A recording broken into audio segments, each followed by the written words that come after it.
feel satisfied. I don't feel like I've ever embarrassed myself or my people, you know, in nothing that I've done.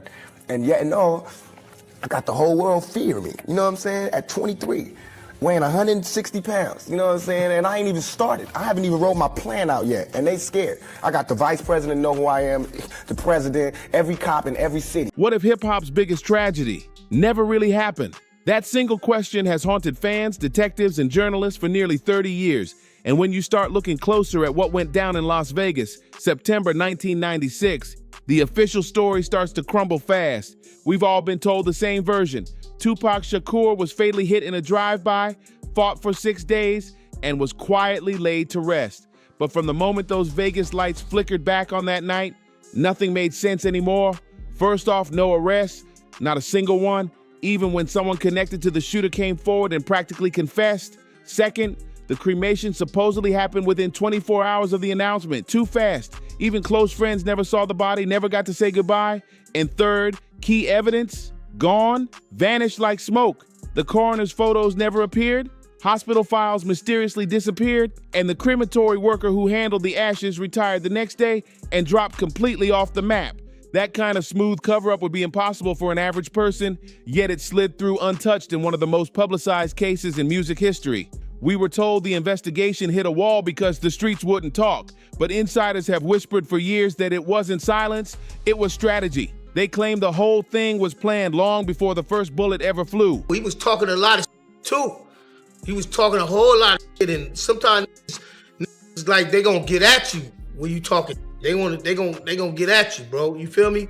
And as far as the situation, I know, you know, it's supposed to be between him and Haitian Jack and some jury or some shit like that or whatever it was, you know. And Biggie was telling, bro, you don't even that. That theory caught fire again in 2018 when a man named Michael Nice came forward. He wasn't just another wild conspiracy head. He had real ties to political movements and worked as a security contractor. Nice said he'd been linked with figures connected to the Black Panthers, the same movement that raised Tupac's parents. And according to him, when word spread that a hit had been ordered on the rapper, a rescue mission was quietly set into motion. He claimed to be part of that operation, a top-secret extraction meant to get Shakur out of the United States before it was too late. Humans are not just good and bad, black and white. They're compassionate at times. They're this at times. A man can be compassionate to women at the same time. I was. Look at the lunatic and look at Brenda's got a baby. Nice told reporters that Tupac was flown out of Nevada on a private jet disguised as a medical evacuation. The body that stayed behind, he said it wasn't Pac's at all. It was a substitute arranged through a hospital insider. And then came the wildest claim of all. Nice said the entire escape was personally approved by Fidel Castro himself. According to him, Cuba agreed to shelter Tupac, but under strict rules. No public appearances, no interviews, no leaks about the deal, and total silence about the truth. Nice insisted he had proof, both audio and video recordings, even one of Castro confirming the arrangement. But right before he could drop the evidence, everything turned dark. In December 2018, Michael Nice was suddenly found lifeless. To his supporters, that wasn't bad luck. It was a message, a warning to anyone daring to expose what really happened that night. Before his death, Nice had said, "I risked everything because nobody's been arrested, because Shakur's not gone." And days later, he was. Authorities never confirmed foul play, but for those who've been following the case, the pattern felt all too familiar. One man tries to lift the curtain and ends up silenced. Anyone who ever claimed to have real proof, they either vanished, went silent, or ended up gone before their story could ever be verified. I feel mad still that my brother, first of all, that's the... Every time someone steps up, something happens. And the official version of events keeps cracking wider open with every passing year. We're told 4.40 caliber bullets hit Shakur at close range, ending his life instantly. But hospital witnesses can't even agree on what they saw. Some swear he was conscious, speaking after the attack. Others say he was rushed away before cops could confirm his identity. If the wounds were truly fatal, how could he have been moved, maybe even across borders, within hours? And then there's that cremation story, supposedly costing $3 million in cash, $3 million for a cremation. That's not grief, that's a payoff. It sounds less like someone paying for peace and more like someone paying for disappearance. And around that mystery, the cast of characters just keeps spinning. Suge Knight, the man behind the wheel that night, has lived his life bouncing between headlines, handcuffs, and interviews, always teasing the truth, never confirming it. Back in 2014, he told a reporter straight up, "Shakur's not gone. He's somewhere smoking a Cuban cigar." Most people laughed it off as classic Suge bravado. But now, that quote feels heavier. And as soon as I walked out of there, I went in the bathroom and I threw up. I just laid on the floor for like 30 minutes. His mama came in there and cleaned. Because inside prison walls in early 2025, Suge dropped a bomb during an episode of his podcast, Collect Call. He turned his focus to none other than Snoop Dogg, his old death row artist, now the public face and owner of the same label that once carried Tupac's legacy. Suge said Snoop's got a lot of explaining to do about what went down in Vegas, hinting that the story fans believe isn't the real one. That single statement hit like an explosion across hip-hop, especially since just a few years earlier in 2022, Snoop quietly bought the Death Row brand, a deal surrounded by mystery.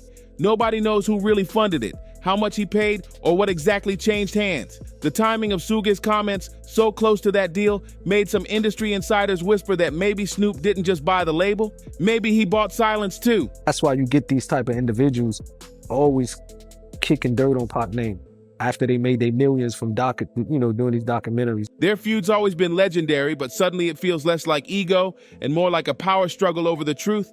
Who owns it, who buries it, and who gets to tell the story of Tupac Shakur?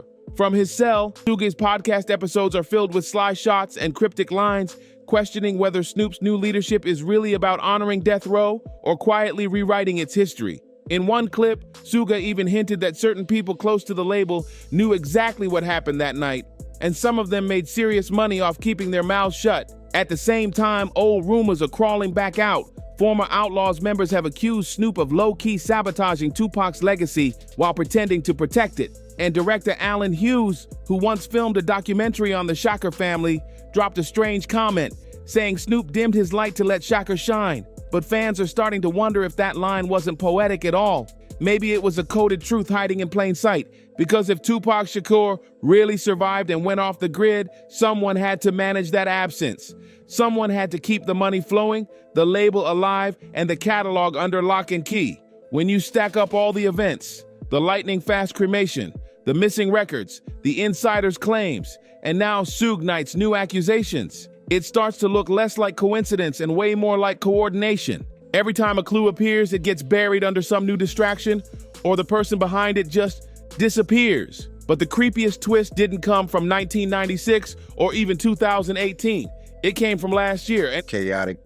It's hard to actually figure out what's what, but it's becoming clearer. It's becoming clearer and clearer, but in 2023, a private investigator named Jimmy Poole dropped a bomb online claiming he had photographic proof that Tupac was alive and living in Belize. He uploaded 2 photos showing a man in his 40s standing beside a local fan outside a sunny beachfront cafe. And this man looked exactly like Shakur. Same build, same stare, same jawline scar. Within 48 hours, the photos vanished. Poole's account went offline, and his friend said he was suddenly unreachable. No police search, no official comment, just silence. Again. And that's when the story crossed from myth to menace. If Poole's evidence was legit, then Michael Nice wasn't the only one who knew the truth. It means that the network protecting Tupac never fell apart after the 90s. It evolved. The people who pulled off the escape might still be out there, guarding the secret, making sure anyone who gets too close to the truth disappears before they can talk. The deeper we dig into Tupac's so-called death, the more it looks like a clean disappearance. And the more people tied to the truth end up gone or silenced. Poole wasn't some clout chaser chasing clicks. He was a licensed investigator who went on record saying he had real proof. His photos were posted to a verified account with the caption, "More coming soon." But within 2 days, everything was wiped. His emails bounced back. His number got disconnected, and just like Michael Nice before him, Poole faded into thin air right when the story was about to blow wide open. He said it was, according to him, he said it was security that accepted money, participated in it, and it was so-called homies. The similarities between their stories are chilling. One man, a former security officer, the other a licensed PI, both claiming they could prove Tupac lived. Both said they had evidence tied to flights, body swaps in Cuba, and both went silent before they could show their files. When you lay their timelines side by side, it doesn't look random.